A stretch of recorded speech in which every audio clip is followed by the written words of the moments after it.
All right, let's get back to our snow event. Jessica's back here. What's the latest now? All right, yes, we've got our first snow of the year that is moving in for us. Already shifted over to snow for the vast majority of us. That's what we're going to keep as our primary type of precipitation for the next couple of days with our weather impact alert. The exception to that could be right along the lake shore. We get more mixing in place there because the lake is still very warm.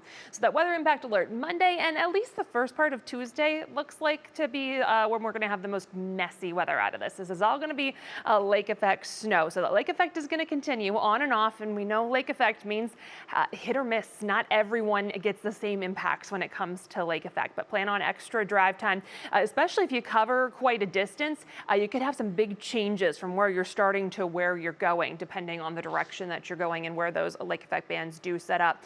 We are going to stay cold and very blustery for the next couple of days, so it's going to be the coldest air we've had so far this season, and that's also going to mean that we could have some low visibility as that snow falls. Now, accumulations will be happening for some of us. Not everyone will get in on accumulations, and the main focus of those accumulations that we do see really going to be grassy areas and elevated surfaces. As we were talking about earlier, a lot of the roadways are still fairly warm, and ODOT's going to be out handling those, so we should be in better shape for the roadways compared to those grassy surfaces. Here's a look at 71 down towards State Route 303. This is one of those areas where we're already starting to see that snow sticking and adding up again for those grassy areas. The highway right now is still looking okay, so that's something that we'll watch closely as we go through tonight and into tomorrow, because we do still have snow falling for many areas. So we've got a north wind coming in over the lake. The lake is still in the low 50s. The air is in the 30s, so that's triggering that lake effect for us. We still have lake effect that's ongoing for much of 71 into areas of Medina through Lodi. We've got some good snow falling.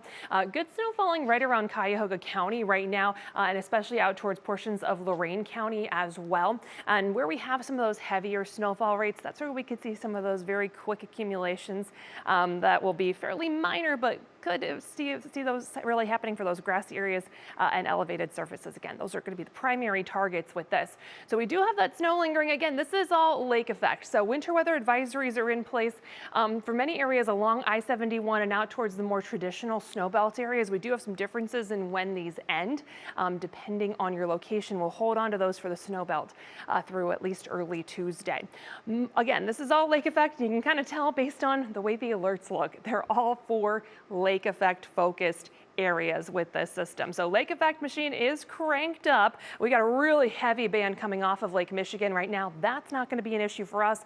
We're going to watch quickly as these winds shift a little bit, see if we can get another band to develop off of Lake Huron at all. But for the most part, Lake Erie is still going to give us a bit of snow, at least the flakes flying. Cold air is the case across the entire country. What we have going on for the lake effect right now is the big show as far as precipitation is concerned. So we're going to keep that cold air around for the next couple of days. Temperatures right now mostly right around freezing, give or take a couple degrees. So those air temperatures are also going to be important with where we do and don't see that snow sticking. National Design hour-by-hour forecast. Again, we'll keep some snow around as we go through the overnight hours. Lake effect could still be possible for tomorrow morning. Again, I think most of those interstates should be okay, but we are going to have issues with low visibility where we have some bands developing, and we could see some more bands developing compared to what this particular run is showing. That chance for lake effect is going to be with us all day, so plan on extra drive time. Temperatures stay just in the 30s. Blustery conditions continue for us. Low visibility and issues will still continue for that evening commute. Tuesday morning, I think we'll likely still see a little bit of an issue for the morning commute especially. We should be looking a little bit better by the evening commute. As far as accumulations, could be a case of feast or famine depending on exactly where you are. Highest totals mainly for some of those snow belt areas, especially some higher elevations where we have some of those bands persisting. And again, mostly focused on grassy areas, elevated surfaces. It's likely not going to be the most impressive snow we have so far this season, but it is the first snow, so take it easy out there. You rest of that Union Home Mortgage forecast, we are going to see all of those temperatures shift today because we are past midnight right now. We're looking at 30s for Monday and Tuesday, and then we do work on improving as we go through the rest of the week. Sports is up after the break.